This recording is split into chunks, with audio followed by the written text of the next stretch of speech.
Hello everyone, welcome back to my channel. எனக்கு 1/2 kg blueberry eggless cake வந்து order வந்திருந்தது. நான் அதை எப்படி நீட்டாக லேஸாக கட் பண்ணி ஐசிங் பண்ணி எடுத்திருக்கேன் அப்படின்னு சொல்லிட்டு இந்த வீடியோவில் நான் ஷேர் பண்ணியிருக்கேன். ஃபஸ்ட்டு வந்து நான் 5 inch டின்னில் தான் வந்து பேக் பண்ணி எடுத்திருக்கேன். அப்போ தான் உங்களுக்கு வந்து எக்லெஸ் கேக்கு வந்து நல்லா ஹைட் கிடைக்கும். நீங்கள் 6 inch டின்னில் பேக் பண்ணிங்கன்னா ஹைட் வந்து ரொம்ப கம்மியாக தான் கிடைக்கும். மேலே வந்து உப்பி எழுந்த மாதிரி வரும். அந்த வந்து நீங்கள் ஈவனாக கட் பண்ணி எடுத்துகிட்டு அதுக்கப்புறமா வந்து இந்த மாதிரி 3 லேஸாக கட் பண்ணிக்கணும்.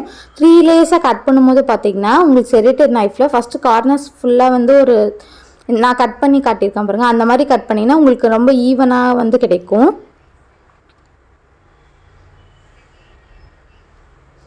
இந்த மாதிரி 3 லேஸாக கட் பண்ணி எடுத்துக்கலாம். இப்போ இதை வந்து நம்ம நீட்டாக ஐசிங் பண்ணிக்கலாம். நான் வந்து கேக்லேயுமே பார்த்தீங்கன்னா லைட்டாக ப்ளூபெர்ரி எசன்ஸ் வந்து ஆட் பண்ணியிருந்தேன். அப்போ டேஸ்ட் ரொம்ப சூப்பராக இருக்கும். அதே மாதிரி க்ரீம்லேயுமே வந்து ப்ளூபெர்ரி எசன்ஸ் வந்து ஆட் பண்ணியிருக்கேன். அதுலேயே ஃப்ளேவர் அண்ட் கலர் ரெண்டுமே வந்து கொடுக்கும்.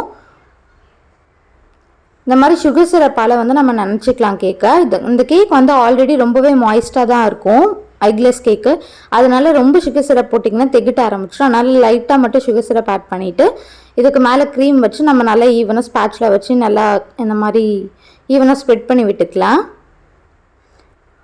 ஸ்ப்ரெட் பண்ணிவிட்டு சென்டர் லேயரில் பார்த்தீங்கன்னா மாலாஸ் பிராண்ட்லேருந்து ப்ளூபெர்ரி க்ரஷ் வந்து கிடைக்கும். அது வந்து ஆட் பண்ணுங்கள். டேஸ்ட் ரொம்ப சூப்பராக இருக்கும். இல்லை எனக்கு க்ரஷ்ல ஆட் பண்ணுற விருப்பம் இல்லை அப்படின்னா ட்ரைட் ப்ளூபெர்ரிஸ் கூட உங்களுக்கு விற்கிறாங்க, அது கூட நீங்கள் ஆட் பண்ணிக்கலாம். இல்லை ஃப்ரெஷ் ப்ளூபெர்ரிஸ் வாங்கி அதுலேருந்து நீங்கள் ஜாம் மாதிரி ப்ரிப்பேர் பண்ணி இது மேலே ஆட் பண்ணிக்கலாம். இதே மாதிரி 3 லேயர்ஸ்க்குமே வந்து ஃபாலோ பண்ணிக்கோங்க.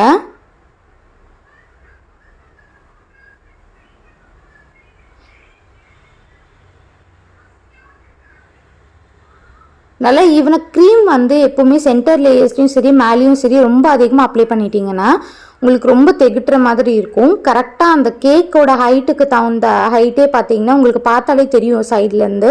கரெக்டாக கேக்கோட அந்த ஒரு ஸ்லைஸோட ஹைட் அதுக்கப்புறம் க்ரீமோட ஹைட் வந்து சேமாக இருக்க மாதிரி இருந்துச்சுன்னா டேஸ்ட் நல்லாயிருக்கும்.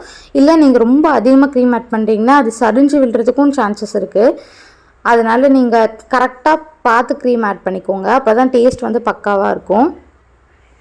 இதுக்கு மேலேயும் சுகர் சிரப்பால் இது பண்ணிட்டு மேலே வந்து இப்போ க்ரஷ் ஆட் பண்ணக்கூடாது. நம்ம வந்து க்ரீம் மட்டும் ஆட் பண்ணிட்டு லைட்டாக க்ரம் கோட் மாதிரி கொடுத்து எடுத்துக்கலாம். க்ரம் கோட் கொடுக்கும்போதும் பார்த்தீங்கன்னா க்ரம்ஸ் வெளியே வராத அளவு கோட் பண்ணிங்கன்னா போதும். அதுதான் வந்து க்ரம் கோட்டு. நீங்கள் அதை விட்டுட்டு ஃபுல்லாக வந்து க்ரீமால் ஃபுல்லாக இப்போவே ஃபில் பண்ணிட்டீங்கன்னா அதுக்கப்புறம் திருப்பி இன்னொரு கோட் கொடுக்கும்போது ரொம்ப அதிகமாக க்ரீம் ஆகிடும். இப்போ இதை வந்து ஒரு 1/2 hour போல் ஃப்ரிட்ஜில் வச்சு எடுத்துக்கலாம்.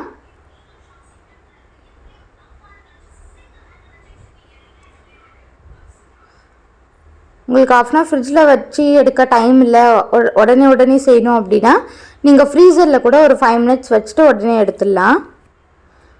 அப்போ வந்து உங்களுக்கு ஓரளவுக்கு க்ரீம் நல்லா செட்டாக இருக்கும் நீங்கள் அப்ளை பண்ணது. அதுக்கு மேலே நீங்கள் அப்ளை பண்ணும்போது க்ரம்ஸ் எதுவுமே வெளியே வராமல் நீட்டான ஃபினிஷிங்கில் வந்து கிடைக்கும். ஒரு 1/2 hourக்கு அப்புறம் பார்த்திங்கன்னா நான் எடுத்து இந்த மாதிரி பைப்பிங் பேக்கில் வந்து க்ரீம் ஃபில் பண்ணிவிட்டு நான் ஃபாலோ பண்ணுற இதே மெத்தடில் நீங்கள் ஃபாலோ பண்ணிங்கன்னா ரொம்ப ஈவனான க்ரீம் வந்து உங்களுக்கு கிடைக்கும். ரொம்ப நேரம் டைம் எடுக்காது உங்களுக்கு ஃபைனல் கோட்டிங் கொடுக்கறதுக்கு. இப்போ இதை வச்சு அப்படியே ஸ்பேட்சுலால நம்ம அப்படியே லைட்டாக ரொம்ப அழுத்தி கொடுக்காம லைட்டாக அப்படியே ஸ்ப்ரெட் பண்ணி ஈவன் பண்ணிகிட்டே வந்துடலாம்.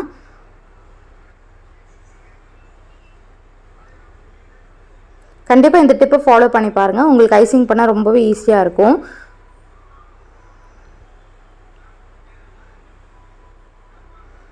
இப்போ வச்சு இந்த மாதிரி ஸ்பேட்சுலா வச்சு அப்படியே ரொட்டேட்டிங் டேபிளில் ரொட்டேட் பண்ணி நான் நீட்டாக வந்து ஃபினிஷ் பண்ணி எடுத்திருக்கேன்.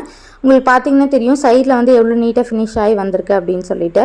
இப்போ இதே மாதிரி டாப்லேயும் நம்ம வந்து கரெக்டாக இது பண்ணிக்கலாம். நீங்கள் ஏதாச்சும் டிசைன் கொடுக்குறீங்க அப்படின்னா அந்த டிசைன் வந்து இப்போ சைடில் கொடுத்துக்கலாம். நான் வந்து சும்மா ரொம்பவே சிம்பிளான நார்மல் டிசைன் தான் வந்து கொடுக்க போகிறேன்.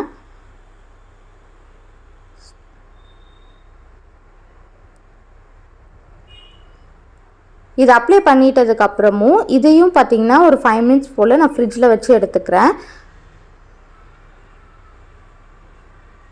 மேலே வந்து நான் இப்போது கிளேசிங் ஜெல் நியூட்ரல் ஜெல் அப்படின்னு சொல்லுவாங்க அதில் வந்து ப்ளூபெர்ரி க்ரஷ் ஆட் பண்ணி ஒரு கன்சிஸ்டன்சிக்கு எடுத்துகிட்டு வந்திருக்கேன். இதோட ரெசிபி வந்து நான் ஷார்ட்ஸில் அப்லோட் பண்ணுறேன். நீங்கள் வந்து வேணும்னா ஷார்ட்ஸில் பாருங்கள். இதில் வந்து லைட்டாக ட்ரிப்பிங் மாதிரி கொடுத்துட்டு மேலே மட்டும் இந்த நியூட்ரல் ஜெல்லை வந்து அப்ளை பண்ணியிருக்கேன். இது வந்து ரொம்ப ஸ்வீட்டாக இருக்கும். அந்த எசன்ஸ் ஆட் பண்ணாலும் அந்த ஃப்ளேவரோட ஸ்வீட்னஸ் ஒரு மாதிரி ஜாம் மாதிரி இருக்கும். நீங்கள் கேக் ஃபுல்லாக வேணாலும் அப்ளை பண்ணிக்கலாம். நான் லைட்டாக ட்ரிப்பிங்ஸ் மாதிரி மட்டும் கொடுத்துட்டு மேலே மட்டும் அப்ளை பண்ணியிருக்கேன். இப்போ இந்த மாதிரி ஸ்பேட்சில் வச்சு இந்த மாதிரி ரொட்டேட் பண்ணி ஒரு டிசைன் கொடுத்துக்கிறேன்.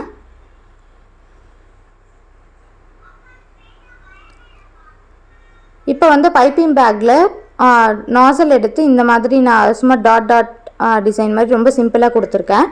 நான் வந்து மேக்ஸிமம் ரோசட் டிசைன் வந்து கொடுக்கவே மாட்டேன் கேக்கில். ஏன்னு கேட்டிங்கன்னா ரோசட் கொடுக்கும் போது பார்க்க அழகாக இருக்குமே தவிர அது ரொம்ப க்ரீமாக இருக்கும். நீங்கள் கையில் எடுக்கும் போதுமே பார்த்தீங்கன்னா ரொம்ப க்ரீமியாக வர மாதிரி இருக்கும். சாப்பிடும் போது வந்து நல்லா இருக்காது. அதனால் நான் மேக்ஸிமம் வந்து ரோசட் டிசைன் ப்ரிஃபர் பண்ண மாட்டேன். கஸ்டமர்ஸ் கேட்குறாங்கன்னா மட்டும்தான் ரோசட் டிசைன் வந்து ப்ரிஃபர் பண்ணுவேன். நான் அந்த விப்பிங் க்ரீம்லேயே பார்த்தீங்கன்னா நேம் எழுதிக்கிறேன். வேறு எதுவும் நேம் எழுதுறதுக்கு எக்ஸ்ட்ராவாக நான் எதுவுமே யூஸ் பண்ணலை. ரொம்பவே சூப்பராக எழுத வரும். நீங்கள் ப்ராக்டிஸ் பண்ண உங்களுக்குமே நல்லா எழுத வரும். இதில் வந்து லைட்டாக ஸ்ப்ரிங்கிள்ஸுமே வந்து நான் அரேஞ்ச் பண்ணிக்கிறேன். என்கிட்ட கேக் ஆர்டர் பண்ணோம் அப்படின்னு நினச்சிங்கன்னா கீழே டிஸ்கிரிப்ஷனில் வந்து நான் காண்டாக்ட் நம்பர் கொடுத்துருக்கேன். நாங்கள் சென்னையில் பூந்தமல்லி இன்னன் அரௌண்டிங் வந்து கேக் டெலிவரிஸ் பண்ணிகிட்ருக்கோம். வாட்ஸ்அப்பில் ஹாய்னு ஒரு மெசேஜ் அனுப்புங்க. உங்களுக்கு மெனு கார்டு சென்ட் பண்ணுறோம். இந்த வீடியோ உங்களுக்கு பிடிச்சிருந்தா என்னோட சேனலுக்கு மறக்காமல் சப்ஸ்கிரைப் பண்ணிக்கோங்க.